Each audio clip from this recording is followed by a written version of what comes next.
একটা কথা ক্লিয়ারলি বলতে চাই, সেটা হচ্ছে দেখেন, ভারতীয় আগ্রাসনের বিরুদ্ধে যেই বাংলাদেশে কথা বলবে তাদের মুখ বন্ধ করে দেওয়া হবে চিরতরে। 5ই জুলাইয়ের পরে, 5ই আগস্টের পরে যখন দেখা গেছে ভিপি নূর কথা বলেছিল সেই ভারতীয় আগ্রাসন এবং নির্বাচনকে ঘিরে, তার কিন্তু মুখ বন্ধ করে দেওয়া হয়েছে।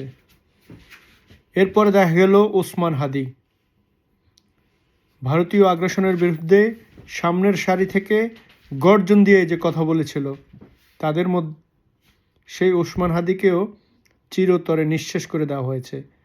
বাকি হাসনাত আবদুল্লাহ, সার্জিস আলম, ব্যারিস্টার ফুয়াদ। এখন এই ভারতীয় আগ্রাসনের বিরুদ্ধে কথা বলার জন্য কয়টি লাশ আপনারা ফেলবেন? বাংলাদেশের 64 জেলায় শত শত হাজার হাজার হাদি রয়েছে, হাদির জন্ম হয়েছে, বুকের মধ্যে হাদির নাম লেখা হয়েছে। কত লাশ পড়বে? এই লাশের দায়িত্ব কে নেবে? আমাদের দেশের যারা পলিটিশিয়ান রয়েছেন, এই যে ডক্টর ইউনূস সাহেব, আপনি কি এই লাশগুলির দায়িত্ব নেবেন? যারা নতুন প্রজন্মের এই তরুণদেরকে সামনের সারিতে এনে তাদেরকে বুক ফুলিয়ে ভেতরে যে ঘৃণা চাপিয়ে দিয়েছেন, এই ঘৃণার দায়িত্ব আপনারা নেবেন? প্রশ্নটা আপনাদের কাছে রইল। ভারতীয় আগ্রাসনের বিরুদ্ধে কথা বলতে হবে, আমাদেরকে জানতে হবে কিভাবে আমাদেরকে কথা বলতে হবে। ভারতকে বয়কট করতে হবে। কিভাবে বয়কট করবেন আপনারা? আমাদের দেশের 3 দিকে ভারত, আপনারা ভারতকে বয়কট করবেন। আমাদের একটু প্রয়োজনে আমরা ভারত চলে যাই, চিকিৎসার প্রয়োজনে ভারত যাই, দেশে বিদেশের অনেক হাই কমিশনের অনেক কাজ নিয়ে আমাদেরকে ভারত যেতে হয়।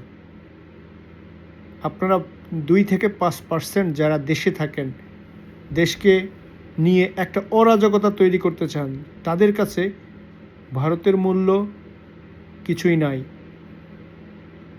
শুধু ভারতকে ব্লক করলে হবে না, ভারতীয় পণ্য ব্লক করলে হবে না। আমাদেরকে জানতে হবে কিভাবে ভারতের সাথে কথা বলতে হবে, ভারতের সাথে কিভাবে কাজ করতে হবে, দুই দেশের মধ্যে কিভাবে পারস্পরিক সহযোগিতা তৈরি করতে হবে। আপনারা আওয়ামী লীগকে নিষিদ্ধ করেছেন, আওয়ামী লীগকে নিষিদ্ধ কিভাবে করবেন? বাংলাদেশে যদি শত শত এখন ওসমান হাদি থাকে, লক্ষ লক্ষ বঙ্গবন্ধু রয়েছে, তাদেরকে কিভাবে মারবেন আপনারা? কিভাবে দেশ ছাড়া করবেন? কতজনকে মারবেন? এরাও তো বাংলাদেশের সূর্য সন্তান, তাই না? কতজন ফ্যাসিস্ট আওয়ামী লীগের? আবার এই 10 বছর পরে, 15 বছর পরে আরেকটি রক্তের উপর হোলি খেলা হবে। এক দল ভারত থেকে ঘোষণা করবে, আরেক দল বাংলাদেশ থেকে ঘোষণা করবে। আপনারা তো পলিটিশিয়ানরা ভালোই থাকবেন, কিন্তু যারা দিনে আনে দিনে খায়, আপনাদের মতো রাজনীতিবিদদেরকে বিশ্বাস করে, এই রাজপথে তাদেরই তো লাশ পড়ে, আবারও পড়বে। এই লাশের মিছিলের খেলা বন্ধ করবেন না আপনারা? কিভাবে বন্ধ করবেন?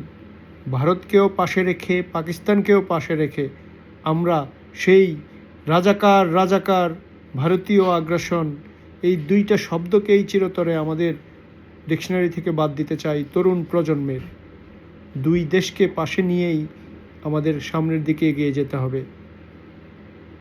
মূর্খদের মতো কাউকে কারো পথ বন্ধ করে সামনের দিকে কখনো এগিয়ে যাওয়া যায় না।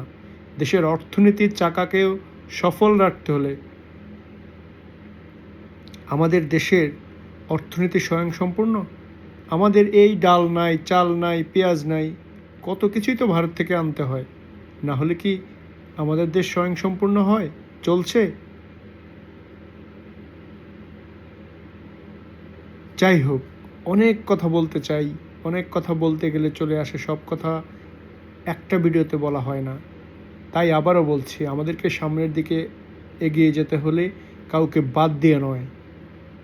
ভারতীয় হাইকমিশন বাংলাদেশে বন্ধ করে দিলেই তাদের লস কী হবে আমাদেরকে বলেন? আমাদের লাভ কি হবে? শত শত মানুষ যাদের চিকিৎসার প্রয়োজন, ভারত যেতে হবে, আজকে তারা বাংলাদেশে বসে বসে কাঁদছে। সম্ভব না। এখান থেকে যদি বলেন যে আমার দেশের চিকিৎসা ব্যবস্থাকে আমরা উন্নত করব, আগামীকাল থেকে সেটা করেন। দেশকে সামনের দিকে এগিয়ে নিয়ে যান। শত্রুতা সৃষ্টি করে সফলতা আসে না।